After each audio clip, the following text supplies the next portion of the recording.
One of the most exciting motorcycles at the EICMA 2025 is the new Norton Atlas and the Atlas GT. These motorcycles are Norton's answer to the ADV segment. They are middleweight adventure motorcycles, while the Atlas is the full-blown, the full-spec, more off-road friendly motorcycle. It has wire-spoke rims, a 19-inch front and a 17-inch rear wheel, whereas the GT, as the name sounds, is more of the grand touring variant, and it has a 17-inch alloy wheel at the front and at the rear. But more about these bikes a little later, but let me first tell you that these bikes will be made by TVS at their Hosur plant in India. That means that you can expect competitive pricing when these bikes are launched in India sometime next year, probably around the first half of 2026. Now, the design of the bikes is quite appealing in my eyes, and I think you should tell us in the comment section what you think about the Norton Atlas's design, because I think they've done a pretty good job. If you look at the front end, for example, it's very ADV-like, but it has a personality of its own. If you look at the U-shaped LED DRL with the shape of the headlight that's slightly rectangular, then you have these sort of projector aux light that sit on either side at the bottom of the headlight that looks quite good. The size of the windscreen is quite proportionate, and I like how that front fairing gels with the rest of the fuel tank, which looks quite big and chunky, so it adds that visual mass at the front, and that is something that I quite really like. That in comparison to the front end, the tail section is more slender and sleeker, very typical in ADV fashion, and obviously that's done to accommodate luggage at the rear, so they've been quite mindful of the design. But on the whole, though this is an ADV, it cuts a rather distinct figure, and I think Norton has stuck to its clean and simple design language, and I think that is something that I really like about the bike. But as I mentioned, let us know what you think about the design in the comment section.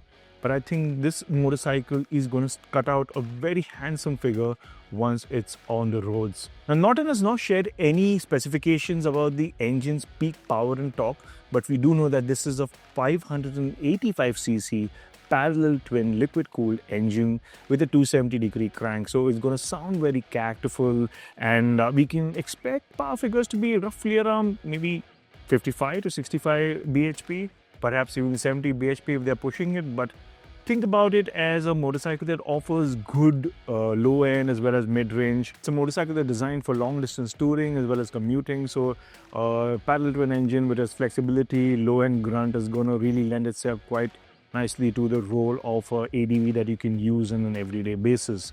Now, this engine will be paired with a 6-speed gearbox, and we are yet to confirm if it gets a quick shifter or not, but my guess is that Norton should be offering this motorcycle with a quick shifter. Moving on to the other features on the bike, where it's got LED indicators, LED headlight and tail light.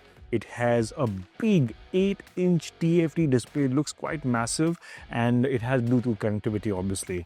Now, apart from that, you also get a USB charger, and the switch gear is also quite interesting actually. It possibly has a bit of a haptic sort of feature on the right switch cube. That's something very unique that's not seen on a bike in this segment, so that's something to look out for as well. But on the whole, the feature looks quite promising. We can expect to see other features like dual channel ABS and traction control and ride modes and what have you. So it should be a pretty feature loaded product from what we can see, but more details will follow as the days progress, as the months progress, and closer to the launch date in India. Now let's move to the ergonomics, and it seems like Norton is trying to make a motorcycle that's built for nice long distance touring with a bit of off-road ability as well.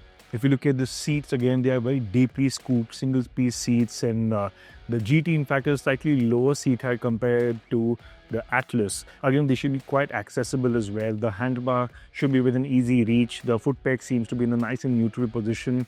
So again, nice, upright, comfortable riding position is what you can expect, and that should make life very easy on the road if you're covering big distances throughout the day. Now, coming to the chassis again, expect a steel frame that's suspended by an upside-down fork at the front and a monoshock at the rear, and the fork is adjustable. As I mentioned before, on the Atlas you have a 19-inch front wheel and a 17-inch rear wheel. These are cross-spoke wheels, and this is built to take a lot more beating when you're riding off-road. So if you are somebody who's looking to ride the Norton Atlas a lot more on those off-road trails or head to Ladakh, ride over a bit of a rocky surface, I think that's the motorcycle you should be looking at. But if you're gonna primarily stick for touring and commuting and long highway riding, then I think in that case the GT should suffice with the 17-inch wheels. Now, braking is taken care of by bi-brake brakes at the front. So you have a bi-brake caliper at the front, disc brakes at the front, there's a disc brake at the rear as well. So on the whole, it looks like a very promising package overall. And it is one of the most exciting motorcycles in my eyes, because think about it, we could be looking at a motorcycle that's probably priced around maybe 5.5 lakhs, 6 lakhs, odd 6.5 lakhs if you're really pushing it. But I think given the fact that TVS is making it in India at their Hosur plant, and though they want to make inroads into the middleweight ADV segment, and this should be competition to bikes like, say, the NX 500 from Honda, or even the Versys 650 for that matter. So if you're looking at a motorcycle that's probably positioned between these two motorcycles, and expect to see quite competitive pricing as well. But on the whole, this motorcycle looks premium. It's from a premium British brand that's now owned by TVS. So it's a very promising motorcycle. I'm quite excited. If you are an ADV fan, this is something to really look forward to from this year's EICMA 2025. And I think Norton definitely has something great and exciting lined up for us with these motorcycles. So I can't personally wait to ride this motorcycle here in India. But you should tell us, what do you think about these motorcycles? Would you be putting a bet? We're putting your money on a brand new brand Norton entering India, and with TVS's sales and support backup. And obviously Norton will have their own stores, their own service setup, but it's owned by TVS. So what's your take on that? Would you be putting your money on a brand new ADV motorcycle? Let us know in the comment section. And if you have watched the video so far, please consider liking this video as well as subscribing to the channel so that you don't miss more information. Also, if you are looking for more EICMA related content, you should check out the shorts and the reels that we put up on our Insta page as well as the YouTube. And there's a lot more exciting bikes that have been showcased at EICMA 2025. So do subscribe to the Bike Quality channel.